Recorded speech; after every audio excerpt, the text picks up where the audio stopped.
War is a futile thing which can bring only destruction. Here we are discussing such a topic, Everyone Sang by Siegfried Sassoon. It's a poem written by the famous war poet Siegfried Sassoon. Sassoon is popularly known as the war poet, and his poems reveal the stress and the ruins of war and its futility. War poet എന്നറിയപ്പെടുന്ന സീഫ്രഡ് സാസൂണിന്റെ every one San എന്ന കവിതയാണ് നമ്മൾ ഇന്നിവിടെ ചർച്ച ചെയ്യുന്നത്. അദ്ദേഹത്തെ വാർ poet എന്നാണ് അറിയപ്പെടുന്നത്. And he wrote about the futility of വാർ. യുദ്ധത്തിന്റെ ആ ഉപയോഗശൂന്യത അല്ലെങ്കിൽ ആ ഒരു നാശത്തെ കുറിച്ചാണ് അദ്ദേഹം തന്റെ കവിതകളിൽ വിവരിക്കുന്നത്. And every one song is his popular and widely anthologized poem published in 1919, the year next to the end of the First World War. ഈ കവിത എവരി വൺ സാങ് എന്ന ഈ കവിത അദ്ദേഹത്തിന്റെ ഏറ്റവും കൂടുതൽ അറിയപ്പെടുന്ന ഒരു കവിതയാണ്. അതേപോലെ തന്നെ കൂടുതലായിട്ടും ആന്തോളജൈസ്ഡ് അല്ലെങ്കിൽ കൂടുതൽ പഠിക്കാനും അതേപോലെ തന്നെ കൂടുതൽ പോപ്പുലർ ആയിട്ടുള്ള ഒരു കവിതയാണ്. കുട്ടികൾക്ക് സജസ്റ്റ് ചെയ്യപ്പെട്ട കവിതയാണ്. ആൻഡ് ദിസ് പോം വാസ് റിട്ടൺ ഇൻ 1919. 1919 ഈ കവിത എഴുതുന്നത്. The year next to the end of the First World War. ഒന്നാം ലോക മഹായുദ്ധത്തിന്റെ അവസാനം 1918 ഒന്നാം ലോക മഹായുദ്ധം അവസാനിക്കുന്നത്. 1914 തുടങ്ങി 18 വരെ നീണ്ടുനിന്ന ഒന്നാം ലോക മഹായുദ്ധം. ആ ഒന്നാം ലോക മഹായുദ്ധം കഴിഞ്ഞ് തൊട്ട് അടുത്ത വർഷം, അതായത് 1919 ഈ കവിത പബ്ലിഷ് ചെയ്യുന്നത്. And it is noted for the jubilant singing. ഈ കവിതയുടെ പ്രത്യേകത ഇതിലെ കവിതയ്ക്കാണ്, അല്ലെങ്കിൽ ഇതിലെ ആ ഒരു സിംഗിങ്, പെട്ടെന്ന് ഇതിലെ ആളുകള്, ഈ പോരാളികൾ, സോൾജിയേഴ്സ് പെട്ടെന്ന് പാട്ട് പാടുന്നു. കാരണം ഈ ഒരു യുദ്ധം അവസാനിച്ചതിന്റെ ആ ഒരു സന്തോഷത്തിൽ അവർ ആഹ്ലാദിച്ച് പാട്ട് പാടുന്ന ആ ഒരു വ്യൂ ആണ്, ആ ഒരു കാഴ്ചയാണ് ഈ കവിതയിൽ വിവരിക്കുന്നത്. And the poem is divided in 2 stanzas having 5 lines each and it is called quatrains. ഇത് 2 സ്റ്റാൻസയാണ് മെയിൻ ആയിട്ടുള്ളത്. ആ 2 സ്റ്റാൻസയിലും ഓരോ സ്റ്റാൻസയിൽ 5 വരി വീതം, അങ്ങനെ 10 വരികളുള്ള ഒരു കവിത. അങ്ങനെ ആ തരത്തിലുള്ള കവിത അറിയപ്പെടുന്നത് ക്വെന്റീൻസ് എന്നാണ്, ആ ഒരു system. And it's rhyme scheme is ABCBB. ABCBB ഇതാണ് അതിന്റെ rhyme scheme. Then the speaker is the poet himself. കവി തന്നെയാണ് ഇതിന്റെ സ്പീക്കർ.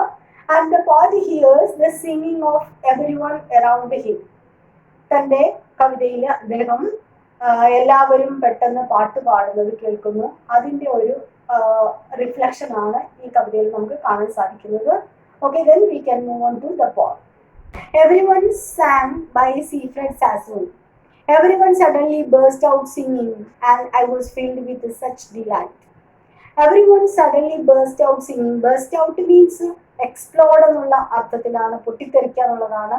ഇവിടെ അതുവരെ അടക്കി വെച്ച ആ ഒരു സങ്കടം, കാരണം ഒന്നാം ലോക മഹായുദ്ധം 14 മുതൽ 18 വരെ നടന്ന ഒന്നാം ലോക മഹായുദ്ധത്തിന്റെ ആ ഒരു തീവ്രതയിൽ ജനങ്ങള് അടിച്ചമർത്തി വെച്ച വികാരങ്ങൾ പെട്ടെന്ന് സന്തോഷമായി പുറപ്പെട്ടു വന്നു.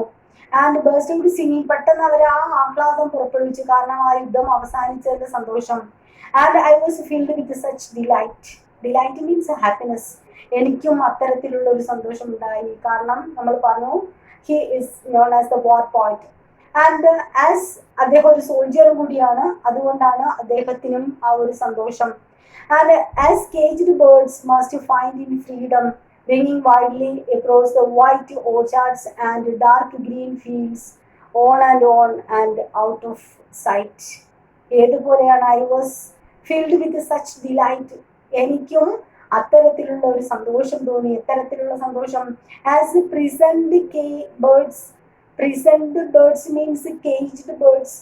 കൂട്ടിലടയ്ക്കപ്പെട്ട പക്ഷികള് മസ്റ്റ് ഫൈൻഡ് ഇൻ ഫ്രീഡം. പെട്ടെന്ന് കൂട് തുറന്ന് വിടുമ്പോൾ അവർ കണ്ടെത്തുന്ന സന്തോഷം പോലെ.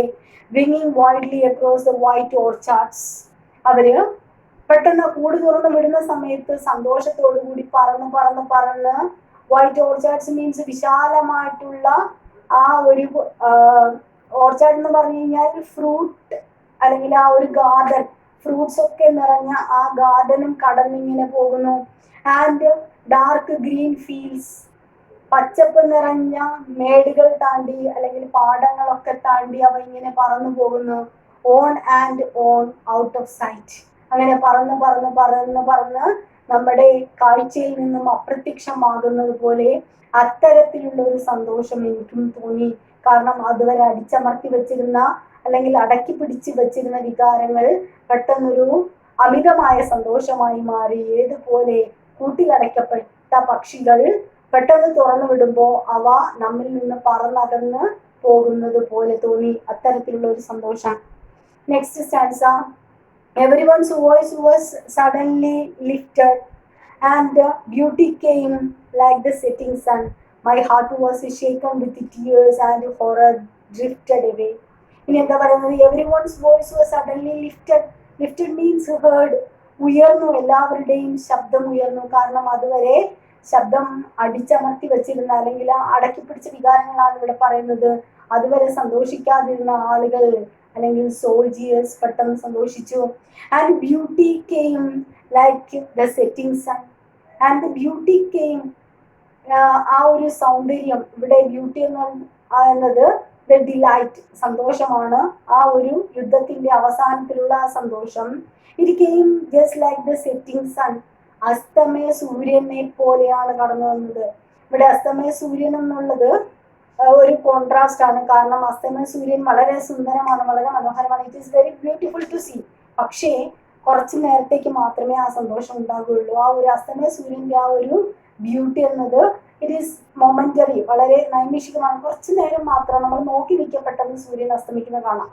അപ്പോൾ ആ ഒരു നിമിഷ നേരത്തേക്കുള്ള ആ ഒരു സന്തോഷമാണ് ഇവിടെ പറയുന്നത്. ഇറ്റ് ഈസ് കോൺട്രഡിക്ടറി, അല്ലെങ്കിൽ നമുക്ക് പറയാം ഇറ്റ് ഈസ് കോൺട്രാസ്റ്റ്. കാരണം ആ യുദ്ധത്തിന്റെ അവസാനം കുറച്ച് നാൾ മാത്രമേ ആ യുദ്ധത്തിന്റെ സന്തോഷം നീണ്ടു നിൽക്കുന്നുള്ളൂ. പിന്നീട് സെക്കൻഡ് വേൾഡ് വാർ വരുന്നത് നമുക്കറിയാം. 39 തുടങ്ങുന്നത് എങ്കിൽ 39 മുതൽ 45 വരെയാണ് സെക്കൻഡ് വേൾഡ് വാർ എങ്കിൽ തന്നെയും അതിനിടയ്ക്കുള്ള ചെറിയ ചെറിയ പ്രശ്നങ്ങളും കാര്യങ്ങളും ഒക്കെ, യുദ്ധാനന്തരമുള്ള പ്രശ്നങ്ങൾ, പിന്നീട് ഒരുപാട് ആളുകൾക്ക് നാശനഷ്ടങ്ങൾ സംഭവിച്ചു. കൈകാലുകൾ നഷ്ടപ്പെട്ട മനുഷ്യര്, സഹോദരന്മാരെയും ഭർത്താക്കന്മാരെയും നഷ്ടപ്പെട്ട ആളുകൾ. അപ്പൊ അങ്ങനെയുള്ള നാശനഷ്ടങ്ങളുടെ കണക്കുകളൊക്കെ ഒരു ഭാഗത്ത്. അപ്പൊ ആ സന്തോഷം എന്നത് യുദ്ധം അവസാനിച്ചു എന്നുള്ള ഒരു സന്തോഷം മാത്രം. പക്ഷെ അതിന്റെ ആഫ്റ്റർ ഇഫക്ട്സ് വളരെ കൂടുതലാണ്. അപ്പൊ അതുകൊണ്ടാണ് അവിടെ ആ സെറ്റിംഗ് സണ്ണിനോട് കമ്പയർ ചെയ്തിരിക്കുന്നത്. Because the delight is very short or it is momentary. കാരണം the after effects of war is so deep. ആ ആഫ്റ്റർ ഇഫക്ട്സ്, യുദ്ധത്തിന്റെ അനന്തര ഫലങ്ങൾ വളരെ ഗൗരവമേറിയതായിരുന്നു, അല്ലെങ്കിൽ ഗുരുതരമായിരുന്നു. കാരണം ഒരുപാട് പേർക്ക് ജീവൻ നഷ്ടപ്പെട്ടിട്ടുണ്ട്, ഒരുപാട് പേർക്ക് അംഗവൈകല്യം സംഭവിച്ചിട്ടുണ്ട്, മക്കളെ നഷ്ടപ്പെട്ടവരുണ്ട്, ഭർത്താക്കന്മാരെ നഷ്ടപ്പെട്ടവരുണ്ട്. അങ്ങനെ ഒരുപാട് നാശനഷ്ടങ്ങൾ ഒരു ഭാഗത്താണ്, അതിന്റെ കണക്ക് ഒരു ഭാഗത്താണ്. ഒരു ഭാഗത്ത് യുദ്ധം അവസാനിച്ചു എന്ന സന്തോഷവും. And my heart was shaken with tears. കാരണം ഇവിടെ ആനന്ദ കണ്ണീരാണ്. ആ ഒരു കണ്ണുനീര് കൊണ്ട് വിരുമ്പി പോവുക means because of the end of the വാർ. ഒരു സോൾജിയർ എന്ന നിലയിൽ ആ യുദ്ധം അവസാനിച്ചു, ആ സന്തോഷം എൻ്റെ ഹൃദയത്തിലുണ്ട്. And horror drifted away. The horror drifted away. Horror of the war, യുദ്ധത്തിന്റെ ഭീകരത, that is drifted away. Drifted away means അത് ഒഴിഞ്ഞു പോയി. കാരണം it is the end of the war, യുദ്ധത്തിന്റെ അവസാനമാണ്. അതുകൊണ്ട് ആ ഭയമില്ലാതെയായി. But everyone was a bird. പക്ഷേ എല്ലാവരും എന്താണ്? Was a bird. And the song was wordless. ആ പാട്ട് എല്ലാവരും പക്ഷിയെ പോലെയാണ്. And their song was wordless. Wordless means വാക്കുകൾക്കും അപ്പുറമാണ്. കാരണം we cannot express these happiness through words. വാക്കുകളിലൂടെ ഈ ഒരു സന്തോഷം പറയാൻ കഴിയില്ല. കാരണം അത്രത്തോളം, നമ്മൾ നേരത്തെ പറഞ്ഞു, കൂട്ടിലടയ്ക്കപ്പെട്ട പക്ഷിയെ തുറന്നു വിട്ടതുപോലെ അത്രത്തോളം സന്തോഷമാണ്. കാരണം യുദ്ധം അവസാനിച്ചു എന്ന് പറയുന്നത് അത്രത്തോളം സന്തോഷം തരുന്നതാണ്. And the singing will never be done. And the singing will never be done means the singing will never end because the happiness is so deep. കാരണം ആ യുദ്ധം 14 മുതൽ 18 വരെ, 1914 മുതൽ 18 വരെ നീണ്ടു നിന്ന ആ ഒരു യുദ്ധത്തിന്റെ തീവ്രത അവസാനിക്കുകയാണ്. So the singing will never end. The poet used a lot of literary devices in this poem. First one, imagery. Images are the symbols that are used to attract readers' senses.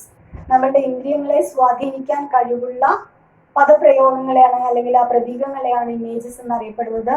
Here the poet says, my heart was shaken with the tears and horrors of war. Tears and horrors of war എന്നുള്ളത് imagery ആണ്, because it can attract our senses. നമ്മളുടെ ഇന്ദ്രിയങ്ങളെ സ്വാധീനിക്കാൻ കഴിയുന്ന വാക്കുകൾ. Then alliteration. Alliteration is the repetition of consonant words. Consonant sounds ന്റെ repetition ആണ് alliteration എന്നറിയപ്പെടുന്നത്. Example, singing suddenly, z sound is repeating, and winging widely, w sound is repeating. Winging widely, singing suddenly. Then next one is simile. Simile is a comparison by using the words as or like. Here, as caged birds or as prisoned birds. In the first stanza, the poet says, as prisoned birds, the people began to sing. അവിടെ as എന്ന വാക്ക് ഉപയോഗിച്ച് comparison നടത്തിയിട്ടുണ്ട്. അതേപോലെ തന്നെ second സ്റ്റാൻസയിൽ beauty came like setting sun, like എന്ന വാക്ക് ഉപയോഗിച്ച് ലൈക്ക് സെറ്റിംഗ് സൺ, സെറ്റിംഗ് സണ്ണുമായിട്ട് കമ്പയർ ചെയ്തിട്ടുണ്ട്. Then we can see contrast, dark green fields. Dark green fields is entirely in contrast with the battle field.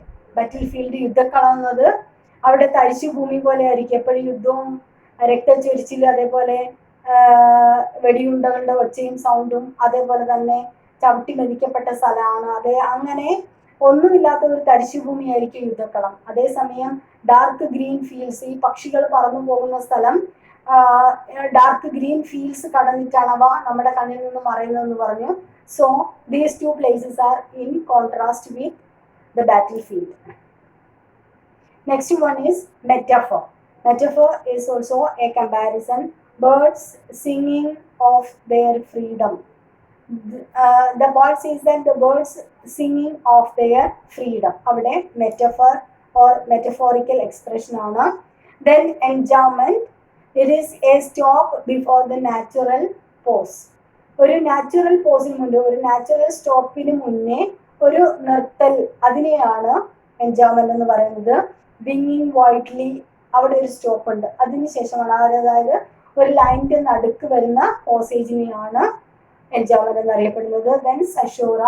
സഷൂറ is also a repetition by using punctuation marks. ഒരു just ഒരു stopping by using punctuation mark ഉപയോഗിച്ചിട്ട്, on and on, out of എന്നുള്ള ആ ഒരു സ്ഥലമാണ്.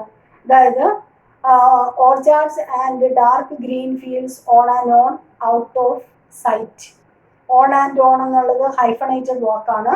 അങ്ങനെ punctuation ഉപയോഗിച്ച് ഒരു പോസിങ് കൊണ്ടുവരുന്നതിനെയാണ് സഷൂറ എന്നറിയപ്പെടുന്നത്. ദെൻ ഇതിലെ important questions, who is the speaker in this പോം? You have already said that the poet is the speaker of this poem.